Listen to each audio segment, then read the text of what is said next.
तो दोस्तों देखो, कोमा की XR7 के ऊपर मैं क्यों फिर से वीडियो बना रहा हूँ, क्योंकि मुझे बहुत से कमेंट आए हैं कि ये स्कूटर क्या डिलीवरी पर्पस के लिए लेना सही रहेगा। मतलब जो जोमेटो, स्विगी या फिर कुछ भी डिलीवरी करता हो, उस हिसाब से अगर वो लेना चाहे तो क्या ये सही रहेगा। तो स्टार्टिंग में मैं बोल दूँ, ले सकते हो या फिर नहीं भी ले सकते हो। मतलब मैं पूरा 100% रिकमेंड नहीं करूँगा कि हाँ आप ज़रूर लीजिए। अभी क्यों कि ये स्कूटर आज के टाइम पे अगर बहुत ज़्यादा चर्चे में है तो इसका एक ही रीज़न है कि इसका mileage 322 kilometre on a single charge. Okay, तो इस माइलेज के साथ जो स्पीड है ये 58 टू 60 किलोमीटर का स्पीड है। डिसेंट है स्पीड, ठीक है, ख़राब नहीं है।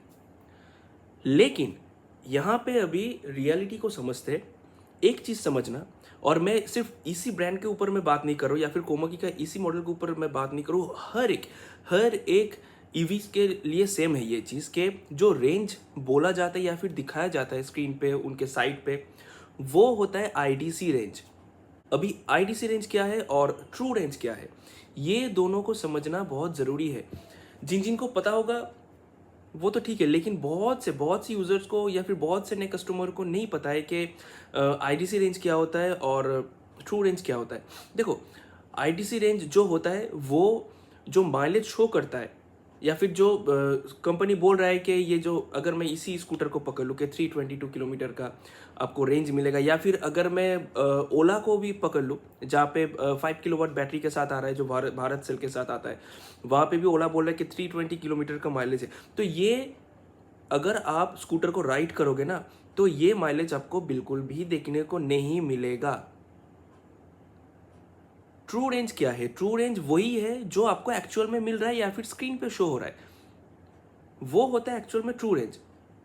अभी अगर मैं अपने बाइक के ऊपर बात करूं, जो है हॉप का ऑक्सो एक्स, अभी उसका जो आईटीसी रेंज था 180 किलोमीटर्स का रेंज था, ठीक है। लेकिन जो ट्रू रेंज है, अगर मैं गाड़ी को फुल चार्ज करने के बाद स्क्रीन को ऑन करता हूँ ना, वहाँ पे जो रेंज दिखाता है वो होता है ट्रू रेंज। मतलब मैं उसी किलोमीटर तक जा पाऊँगा, मतलब मैं उतना ही घूम पाऊँगा, उससे ज़्यादा नहीं। तो वहाँ पे शो होता है 150 किलोमीटर्स। तो ये रहा मेरा ट्रू रेंज, 180 नहीं, वो था आईडीसी रेंज, ये है ट्रू रेंज। कभी भी आप लोग बिल्कुल भी भरोसा मत करें कि अगर आपका स्कूटर बोल रहा है कंपनी से कि ये 322 किलोमीटर जाएगा, बिल्कुल नहीं जाएगा, क्योंकि वो आईडीसी रेंज होता है। अभी आईडीसी रेंज और ट्रू रेंज का जो फ़र्क है वो मिनिमम 25% कम देखने को मिलेगा। अगर 320 किलोमीटर या फिर 322 किलोमीटर्स का आईडीसी रेंज वहाँ पे बोल रहा है, तो उससे एटलीस्ट 25% कम आपको देखने को मिलेगा, जो होगा ट्रू रेंज।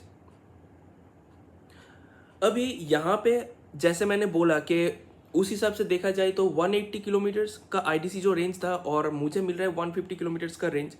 अभी देखो, दोनों में ना उतना ज़्यादा अंतर नहीं है, गैप नहीं है। क्यों नहीं है, वो भी डिपेंड करता है कि कितना अच्छे क्वालिटी का वहाँ पे सेल यूज़ हुआ है, बीएमएस यूज़ हुआ है।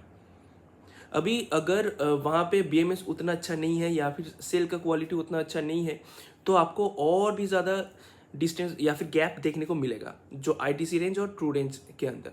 अभी अभी देखो, एक सीधा सा हिसाब मैं बोलता हूँ यहाँ पे, जो आईटीसी रेंज है कोमाकी का, ये है 322 किलोमीटर। अगर मैं 320 मान के ही चलूँ तो उससे अगर मैं 25% लेस करता हूँ, करीब आता है 240 के आसपास, ठीक है। तो वो होगा ट्रू रेंज। अभी वो भी आपको कितना मिल रहा है कि कितना गैप हो रहा है, वो डिपेंड कर रहा है कि उस सेल का क्वालिटी क्या है, उस बैटरी का क्वालिटी क्या है, प्लस आप किस तरीके से उस स्कूटर को हैंडल कर रहे हो, मतलब कौन से स्पीड पर चला रहे हो। अभी बहुत से कस्टमर को ये गलत फहमियाँ होता है, या फिर स्टोर से आपको ऐसे करके बेचा जा रहा है स्कूटर को, नहीं सर, आप इसको जितने भी स्पीड पर चलाओगे आपको इतना माइलेज तो डेफिनेटली मिलेगा, लेकिन ये गलत है, आपको बिल्कुल भी नहीं मिलने वाला। जो ट्रू रेंज है वो डिपेंड करता है ऑलवेज इकोनॉमिक स्पीड पे, जो लगभग 35 टू 45 के अंदर ही होता है। जैसे पेट्रोल स्कूटर पे 40 से 45 के अंदर होता है वो इकोनॉमिक स्पीड। सेम स्पीड पे अगर आप चलाओगे या फिर फर्स्ट मोड पे चलाओगे तो आपको मैक्सिमम रेंज देखने को मिलेगा, या फिर जो ट्रू रेंज स्क्रीन पे दिखा रहा है वही आपको मिलेगा, उससे ज़्यादा नहीं। अगर आप उसको सेकेंड मोड या फिर थर्ड मोड या फिर टॉप स्पीड पे कंटिन्यूसली उसको भगाओगे ना, नहीं मिलने वाला। बिल्कुल भी नहीं मिलने वाला, ये गारंटी है, आप लिख के ले लो। तो अगर डिलीवरी पर्पस के हिसाब से इस स्कूटर को ले रहे हो, आप ले सकते हो। 240 का अगर रेंज मिल रहा है, हटा दो 240 भी छोड़ दो, अगर 200 किलोमीटर का भी रेंज मिल रहा है ना, तो मोर देन इनफ है यार। कौन घूमता है 200 किलोमीटर पर डे? डेफिनेटली ले सकते हो, क्योंकि इसका प्लस पॉइंट एक है, इसका माइलेज तो है ऑब्वियसली। सेकंड है, इसका जो बैटरी है वो LFP पे है, जो कि लिथियम के मुकाबले चार्जिंग साइकिल बहुत ज़्यादा है। और कंपनी यहाँ पे बोल रहा है कि 3000 से लेके 5000 साइकिल तक आप इसको चार्ज कर पाओगे। अभी पता नहीं कितना सही है, क्योंकि वही मैं बोल रहा हूँ ना कि BMS कैसा है, सेल का क्वालिटी कैसा है, उसके ऊपर सब डिपेंड करता है। और तीसरी चीज़ है, वो जो फायर इंसिडेंट रिलेटेड चीज़ होता है लिथियम आयन पे, मतलब NMC केमिस्ट्री पे, वो LFP पे बिल्कुल भी देखने को नहीं मिलेगा। तो उस साइड से तो बिल्कुल भी सेफ है, ले सकते हो। अभी मैं क्यों 100% रेफर नहीं कर रहा, क्योंकि ये जो कोमा की ब्रांड है उतना पुराना नहीं है और हर एक जगह पे अवेलेबल नहीं है। तो डिलीवरी पर्पस के हिसाब से अगर आप स्कूटर को ले रहे हो ना, तो मैं इसलिए रेफर नहीं कर रहा हूँ पूरा 100%, क्योंकि आप लोगों को ना मतलब शॉर्ट टाइम के अंदर पूरा चीज़ कवर करना होता है, पूरा एरिया कवर करना होता है ना। तो अगर बाई एनी चांस स्कूटर पे कोई प्रॉब्लम आ गया, तो तुरंत आपको सर्विस तो मिल पाना इम्पॉसिबल है। छोटा मोटा स्विच वगैरह का कुछ प्रॉब्लम आया तो ठीक है, अगर कुछ बैटरी या फिर मोटर पे कुछ दिक्कत आ गया ना, तो थोड़ा सा, या फिर कंट्रोलर पे थोड़ा सा प्रॉब्लम आ गया, तो आपको इंस्टेंट सर्विस देखने को नहीं मिलेगा, क्योंकि इसका स्टोर जो है हर एक जगह पे अवेलेबल नहीं है। आप तभी ले इस स्कूटर को अगर आपके घर के नज़दीक है scooter, max to max 15-20 kilometre के अंदर है, देन डेफिनेटली लीजिए। या फिर आपका जो एरिया है एकदम लोकेलिटी के अंदर ही है, तो आप लीजिए। उतना ख़राब स्कूटर भी नहीं है, ठीक है, आप ले सकते हो।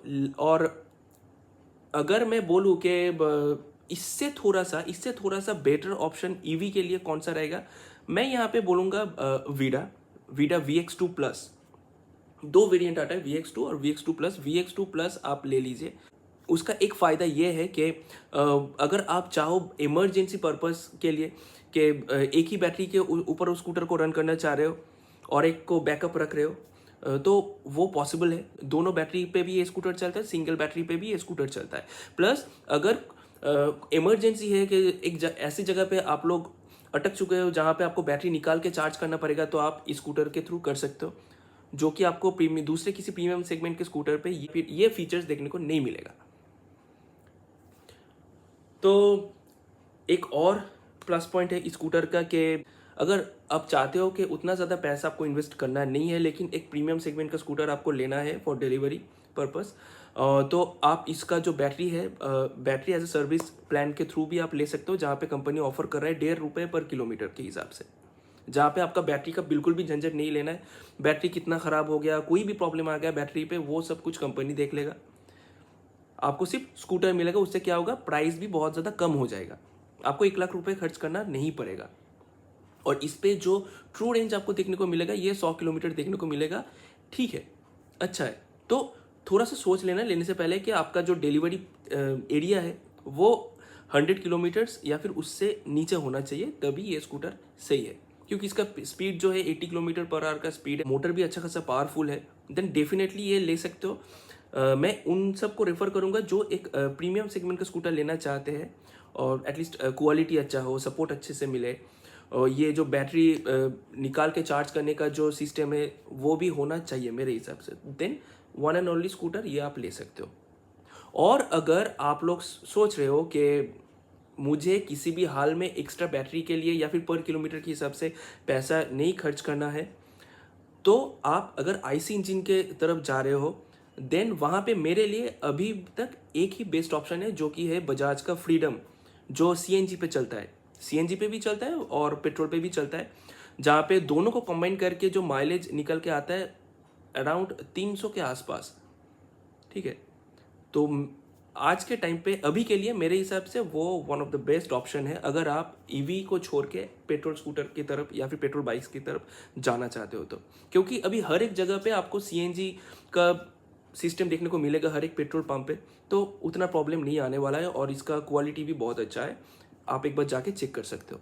बाकी आप लोग बताओ, आप कौन सा लेना पसंद करोगे इन सब में से, और नेक्स्ट कौन से टॉपिक के ऊपर आप चाहते हो कि मैं वीडियो बनाऊं, ज़रूर आप लोग सजेस्ट कीजिए। Thank you.